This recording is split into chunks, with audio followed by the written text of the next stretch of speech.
தமிழுக்கு நிகர் தமிழே, தமிழனுக்கு நிகர் எவரே. 2 அடியில் நம்மால் எதுவும் செய்ய இயலாது என்று எண்ணும் மனிதனிடத்தில் 2 அடி குரலில் எதையும் நம்மால் செய்ய முடியும் என நம்பிக்கையை ஊக்குவித்தது திருக்குறள். வணக்கம் ஐயா. வணக்கம். இன்னைக்கான குறள் என்னங்க ஐயா?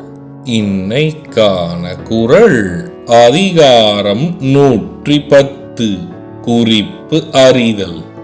குறள் எண் 1097. செராஅச் சிறு சொல்லும் செற்றார் போல் நோக்கும் உராஅர் போன்று உற்றார் குறிப்பு. இந்த குறளுக்கான பொருள் என்னங்கய்யா?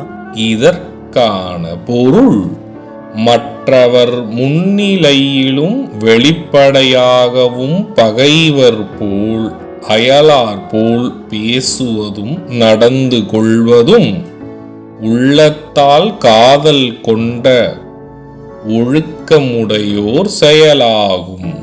இதுக்கு ஒரு சின்ன உதாரணம் சொல்றீங்களா? இதற்கான உதாரணம், உண்மையாக காதல் கொண்டோர் என்றுமே மற்றவர்கள் முன் வெளிப்படையாகி பேசி ஒழுக்கமாக நடந்து கொள்வர். நான் சொன்ன குறளும் அதோட விளக்கமும் உங்களுக்கு பயனுள்ளதா இருந்ததா?